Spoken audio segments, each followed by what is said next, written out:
안녕하십니까. 매일 아침 조간신문의 주요 기사를 딱딱 풀어서 해석해 드리는 조간 딱풀 3월 13일 수요일에 인사드립니다.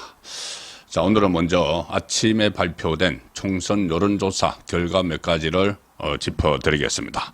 자, 동아일보 정치면 기사입니다. 친명 김병욱, 친윤 김은혜 1.5%포인트 차 접전. 분당 재건축은 내가 책임자다. 경기 성남 분당 어리죠. 4.10 총선의 경기 지역 핵심 승부처입니다. 성남 분당 얼. 여기 찐명, 진짜 친명 하는 더불어민주당 김병욱이 나왔죠. 그리고 친윤의 핵심 국민의힘 김은혜 후보 두 사람이 나왔는데 결론부터 말씀드리면은 김병욱이 43.6, 김은혜가 42.1. 오차범위 안 1.5%포인트. 자, 왜 여기가 관심을 모으는가 하면은, 김병욱은 이재명의 핵심 측근 그룹인 7인의 소속입니다. 7인의 소속이고, 이 언론에 한번 등장한 적이 있었죠. 뭐냐 하면은, 대선 공작을 벌였는데, 그때 가짜 최재경 검사장을 내세워서 녹음을 해서 그걸 가지고 또 좌파 인터넷 매체를 통해서 대선 때 보도를 했던 그때 그 회의에 참석한 사람 김병욱, 이재명의 그 대장동 몸통 바꿔치기 거기에 관여한 인물이 김병욱이고 7인의 멤버고 김병욱 보좌관이 최재경 검사장의 흉내를 냈다. 그런 그 보도가 있었습니다. 이재명 쪽의 찐명이다. 그렇게 불리고 김은혜 후보는 용산 대통령실 대변인도 했고 당선인 대변인도 했었죠. 자, 그래서 친윤의 핵심과 찐명의 대결. 여기서 일단은 오차범위의 접전이다. 이렇게 동아일보 여론조사에서는 나와 있습니다. 동아일보 여론조사는 리스채널 리서치에 의뢰를 해서 한 겁니다. 어느 편이든 진원 쪽에게 치명타가 될 수밖에 없는 그야말로 혈투가 벌어지는 격전지다. 오차범위 안에서 다소 뒤지는 걸로 1.5%포인트 접전을 보이고 있는 것으로 나타났는데, 자, 다른 조사도 있습니다. JTBC 메타보이스가 발표한 기사입니다. 발표한 여론조사입니다. 이 같은 성남 분당을 김은혜 대 김병욱, 이 조사에서는 김은혜 44, 김병욱 40, 그래서 4%포인트 차이로 오히려 JTBC 조사에서는 김은혜가 앞서는 걸로 나옵니다. 오차범위 안에서. 자, 이 여론조사 시점 그리고 방식에 따라서 다소 들쭉날쭉 하는데 어쨌든 김은혜 대 김병욱 대결은 박빙의 대결이 펼쳐지고 있다. 그렇게 보시면 되겠습니다. JTBC 조사에서 분당갑은 안철수 46대 이광재 38, 8%포인트로 여유 있게 이기고 있습니다. 안철수가. 그런데 중구 성동갑, JTBC 조사에서 중구 성동갑은 윤희숙 대 전현희 대결이 펼쳐지고 있는 것이죠. 전현희는 임종석을 밀어내고 공천을 받았습니다. 그런데 여기서는 JTBC 조사에 의하면 이 윤희숙 후보가 고전 중이다. 33, 전현희 41. 그래서 8%포인트 차로 고전 중이다. 안철수는 이광재에게 8%포인트 이기고 있고 윤희숙은 전현희에게 8%포인트 지고 있습니다. MBC와 코리아 리서치 조사도 소개를 드리겠습니다. MBC 조사에서 이 동작을 나경원 그리고 류삼영 민주당 류삼영 그 총경 그때 경찰서장 회의를 주도한 그 공로를 인정받아서 이재명에 공천을 준 거죠. 윤석열 정부의 첫 반기를 들었던 사건. 행안부의 행정안전부에 이 경찰국을 설치하는 문제에 대해서 그때 반발을 하면서 경찰서장들이 그 모임을 집회를 했는데 거기에 회의를 했죠. 회의를 했는데 그 경찰서장 회의를 주도한 인물이 류삼영입니다. 그 공로를 인정받아서 이재명이 동작을에 공천을 했는데 여기는 나경원 50, 류삼영 37, 13%포인트 차로 여유 있게 나경원이 이기고 있습니다. 분당갑 조사, 조금 전에 분당갑 JTBC 메타보이스 조사는 안철수 대 이광재 46대 38 이렇게 돼 있었는데 이 MBC 코리아 리서치 조사에서는 분당갑 안철수 47, 이광재 39, 뭐 거의 비슷합니다. JTBC 조사, MBC 조사는 비슷합니다. 안철수가 여유 있게 이기고 있다. 그리고 여기에 분당갑에 출마한 사람이 류호정이죠. 정의당 의원했던 류호정은 지금 이준석의 개혁신당에 가 있는데 여기 출마한다고 합니다. 동작을에 류호정이 얻은 지지율은 3%. 이준석 정당의 류호정이 얻은 지지율은 3%. 이게 아마 딱 한계 같습니다. 이준석 당원. 지금 50몇 곳에서 뭐 지역구 후보를 낸다고 하는데 이준석도 경기 화성을에 출마를 한다고 하죠. 아마 거기 가도 딱 3%. 이 정도가 이 신당, 이준석 신당의 한계가 아닌가 그렇게 보입니다. 경남 양산을 MBC 조사입니다. 경남 양산을 전직 경남도지사 두 사람이 붙었죠. 김태호, 김두관 이렇게 이 둘이 경쟁을 벌이는데 43% 동률입니다. 김태호도 43, 김두관도 43 동률을 아직까지는 기록하고 있습니다. 좀 더 추이를 지켜봐야 되는데 일부 조사에서는 김태호 후보가 여유 있게 앞서고 있다는 그런 조사도 또 나오고 있습니다. 어제 제가 이 총격전, 4.10 총선 총격전 시간에 말씀드렸던 도태우 후보, 대구 중남구에서 경선을 거쳐서 공천을 받았는데 5.18 관련 발언으로 시비가 붙어서 어제 밤늦게까지 공천 자격을 박탈을 할 건지를 국민의힘이 논의를 했는데 유지하기로 했습니다. 그냥 공천을 주기로 했습니다. 잘된 결정이라고 봅니다. 자, 동아일보 정치민 기사입니다. 5.18 북계 입설 논란 도태우 만장일치 공간위입니다. 공천관리위원회 만장일치로 공천 유지 11시간 동안 회의를 했다. 사과의 진정성을 인정한다. 이렇게 결론을 내렸습니다. 5.18 북한 개입설 이 내용은 뭐냐면은 유영아 변호사는 박근혜 전 대통령의 변호인이었죠. 도태우 변호사가 2019년 유튜브 방송에서 5.18에 대해서도 북한 개입 여부라는 부분은 초기에는 현재 시점과 달리 그런 부분이 상식적이었던 것 같다고 발언을 한 사실이 뒤늦게 알려져서 논란이 됐는데 5.18에 북한이 개입했다.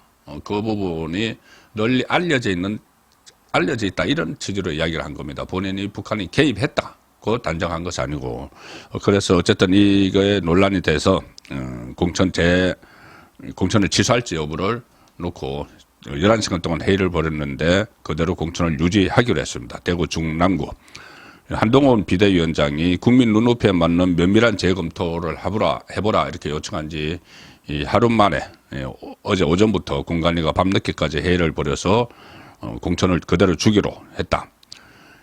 이렇게 이야기합니다. 공관위는 도태우 후보가 두 차례에 걸쳐 대국민 사과문을 발표한 점 5.18 민주화운동 헌법전문수록에 대한 당의 입장을 전적으로 존중한다고 밝힌 점 등을 고려해 사과의 진정성을 인정하기로 했다.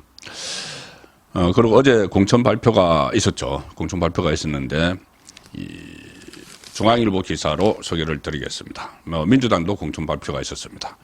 국민의힘은 중앙일보 사면 기사입니다. 사면. 이해훈, 하태경의 경선 승리 중성동을에서 김형동, 경북 안동 예천 그리고 이용, 경기 하남갑, 한기호도 확정. 자, 이 기사인데 여기서 주목되는 인물은 이용입니다. 이용은 비례대표 초선 의원이죠. 동계 스포츠 선수 출신인데 대선 때 윤석열 후보의 수행을 담당하면서 친윤 핵심 이렇게 불립니다. 그래서 국회에서 이런저런 논란이 있을 때 그때마다 용산의 의중, 특히 구체적으로는 윤석열 대통령의 의중을 전파를 하는 그런 역할을 해온 인물이죠. 찐윤 이렇게도 부를 수 있는데 이용이 경기 하남갑에 공천을 받았습니다. 경선을 통해서. 자, 그러면 경기 하남갑에 누가 있느냐? 추미애가 있습니다. 추미애. 지금 강진에서 오선하다가 이쪽으로 왔죠. 그래서 이 하남에서 찐윤 이용 후보 그리고 윤석열 대통령과 전쟁을 치렀던 법무부 장관 시절에 검찰총장 윤석열과 전쟁을 치렀던 추미애 이 두 사람이 맞붙게 됐습니다. 선명한 친윤 대 반윤 구도의 대진이 짜였다. 이런 평가가 나오고 있고, 현역인 어제 경선에서 현역인 한기호, 강대식, 한기호는 강원, 춘천, 철원, 화천, 양구죠. 양구을, 강대식은 대구, 동, 군위을. 그다음에 김형동은 한동훈 비대위원장이 비서실장이죠. 경북 안동, 예천, 이용 경기 한안갑 의원이 승리하면서 4.10 총선 본선행 티켓을 땄는데 하태경 의원이 이혜원 의원에게 고배를 마쳤죠.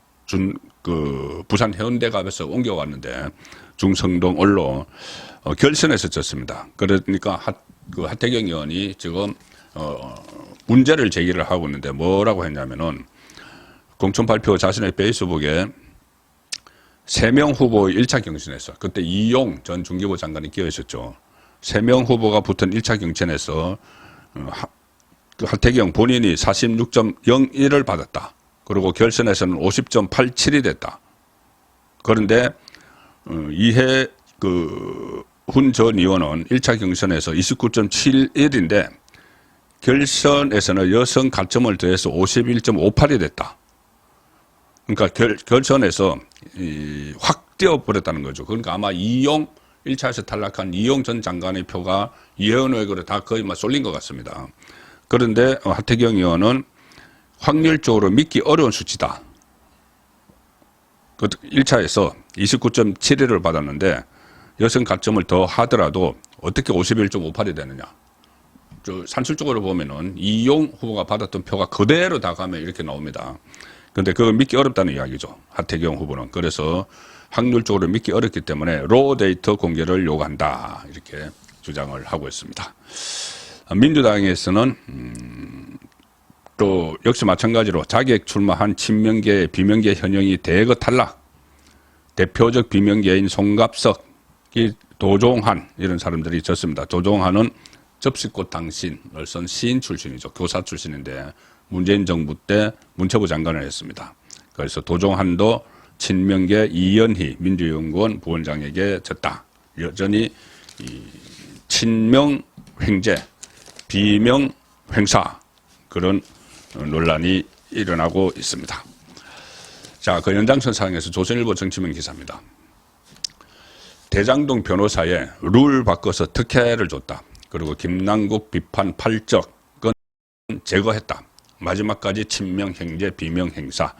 김남국 비판 팔적 이것은 코인 사태가 일어났을 때 그때 박성민을 비롯해서 젊은 민주당 청년들이 김남국을 강하게 비판을 하는 기자회견을 열었죠. 8명이. 그중에서 7명이 총선 출사표를 던졌는데 모조리 전부 다 공천에서 탈락했습니다. 김남국도 7인의 멤버죠. 조금 전에 말씀드린 김병욱처럼 7인의 멤버인데 그때 코인 사태 당시에 이 대선 자금, 이재명의 대선 자금과 연결된 것 아닌가 그런 의혹도 제기가 된 바 있습니다.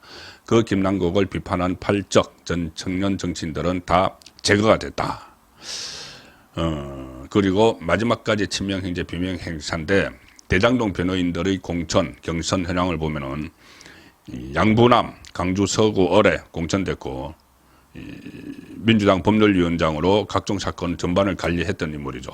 박균택 강주 강산갑에 공천됐고 대장동 사건 유정교사 의혹 등 관련 이재명 변호 김기표 경기 부천을에서 양자 경선에 들어갔는데 여기도 대선 자금 대선 경선 자금 수수 의혹과 관련해서 김용 변호 그리고 문제의 김동아 서울 소대문갑 정진상 변호 공천받았는데 김동아에 대해서는 제가 여러 차례 말씀드렸었습니다. 공천 오디션에서 떨어지자 당 최고위원회가 뒤집어 버려서 결선에 올렸는데 경선에 올렸는데 강성당원 지지 없고 결국 승리 이 과정에서 룰까지 다 바꿨습니다. 그래서 왜 이렇게 김동아를 꼭 보호를 하려고 하느냐.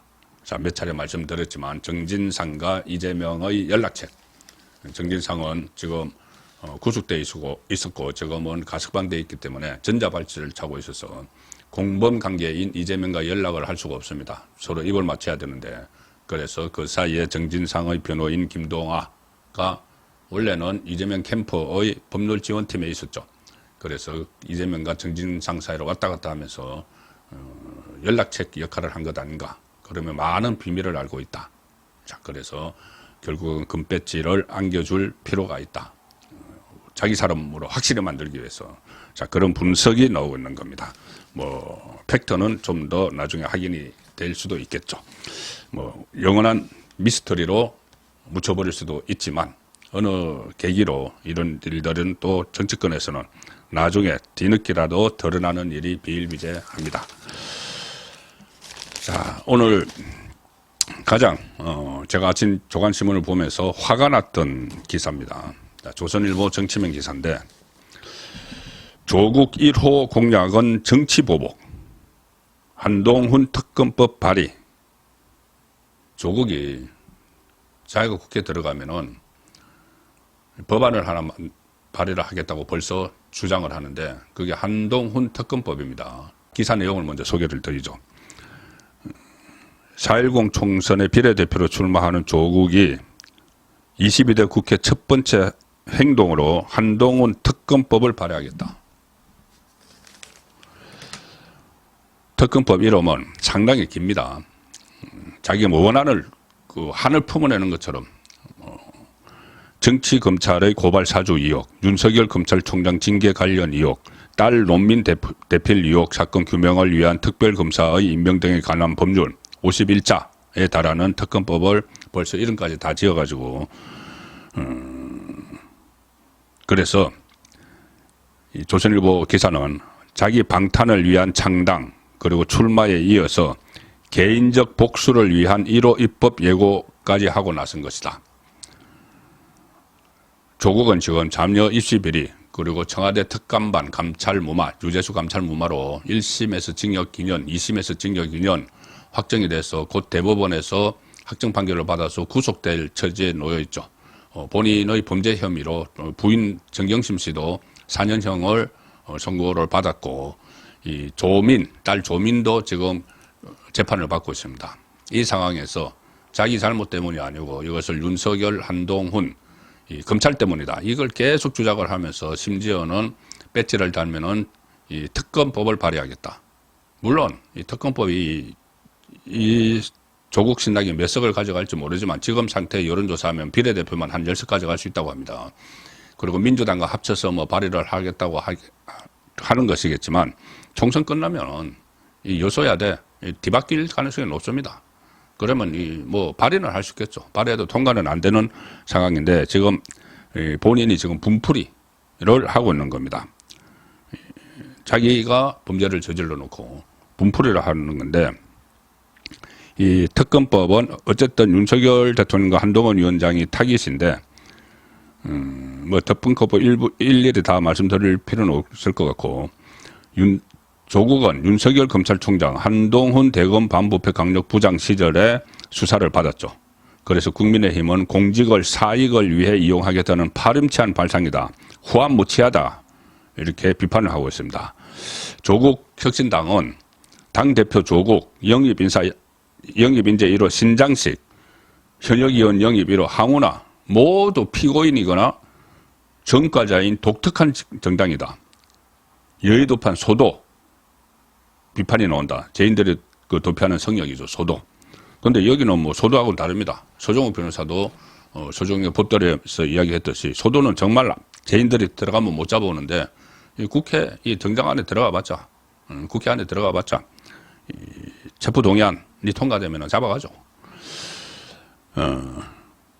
그래서 결국 조국은 자기에 대한 수사 그리고 조민에 대한 수사를 안가품하기 위해서 한동훈, 윤석열을 이렇게 괴롭히는 그런 특검법을 발의하겠다는 것이고, 특히 한동훈 딸까지 자기 딸 조민의 잘못으로 이렇게 논란이 되고 있는데, 이게 또 안가품하겠다고 한동훈의 딸을 겨냥해서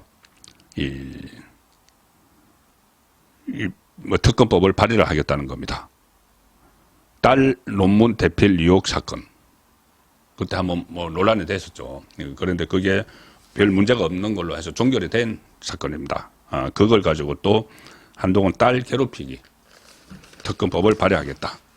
정말 후한무치입니다. 하다는 말이 절로 나옵니다.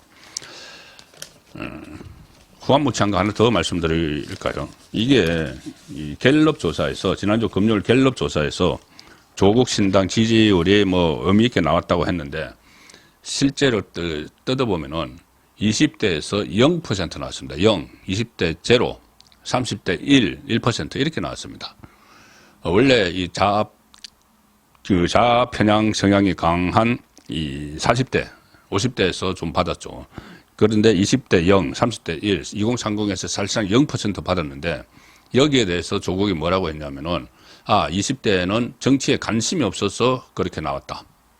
정치에 관심이 없었어. 정치에 관심이 있으면 자기를 다 지지를 할 건데 정치에 관심이 없어서 0% 나왔다. 이런 궤변을 노려놨습니다. 20대, 30대는 공정에 민감하죠. 지금 조민, 조원, 조국의 아들, 딸이 저지른 부모와 같이 저지른 그 불공정 7가지 가짜 스펙 이런 걸로 의사가 되겠다고 하고 이런 그 가족인데 거기에 대해서 지금 한창 이 공부도 하고 취업도 하고 하는 이 2030은 도저히 용납을 못하는 겁니다. 그래서 지지율이 0% 나왔는데 정치에 관심이 없어서 그렇다. 조국의 궤변이죠. 그러면은 다른 정당의 20대, 30대 지지율이 많이 올라가고 있는데 그러면 그쪽은 정치에 관심이 있는 20대, 30대고 자기에게 0%를 지지를 하지 않는 자기를 지지하지 않는 사람 20대, 30대는 정치에 관심이 없어서 그렇다. 이거는 또 청년 폄하 발언이기도 합니다. 자, 마지막 소개해드릴 기사는 중앙일보 일면 톡 기사입니다. 지금 조국은 준연동 형제의 허점을 파고들어서 지역구 출마는 한 명도 안 시키고 비례대표만 하겠다고 이렇게 하는데 그 과정에서 또 범죄자들을 끌어모으고 있죠. 자, 중앙일보 일면 톡 기사입니다. 반미 실형 최악 부적격 논란 비례대표제 회의론 커진다. 1963년 총선에서 전국구 의원이란 이름으로 도입돼서 올해 61년이 된 비례대표 국회의원 제도가 위기를 맞고 있다. 자, 여기서 몇 가지를 사례를 드는데 하나는 민주당 주도의 야권 비례대표 위성정당 거기에 이 급진 좌파 시민단체 또 종북단체 괴담 선동하는 사람들 이런 사람들이 막 끌어모으고 있죠. 그래서 일단 논란이 됐던 시민사회목 비례 후보 내정자 전지혜 1번 그다음에 17번 정영희 두 후보는 어제 사퇴를 했습니다. 민주당 보기에도 이재명이 보기에도 이 사람들이 끌어들이면은 우리 표 떨어지겠다는 생각을 해서 신속히 처리를 한 것이죠. 그리고 이 진보당 후보들 통진당의 후신 여기도 또 논란이 되고 있고 이 지민 비조 지역구는 민주당 비례는 조국 혁신당 구호를 내걸고 사실상 민주당과 연대를 추진하는 조국 혁신당의 조국 대표 황운하 의원은 비례대표를 신청을 했는데 두 사람은 각각 징역 2년형 3년형을 선고받고 상급식 재판을 받는 피고인 신분이다. 피고인 정당까지 지금 이 비례대표의 허점을 악용을 해서 국회에 들어가겠다고 이렇게 소동을 벌이고 있는 그런 상황이 전개가 되고 있습니다. 결국은 나중에 정당 투표에서 유권자들이 심판을 할 수밖에 없는 상황이 되고 있습니다. 3월 13일 보내드린 조간 딱풀이었습니다.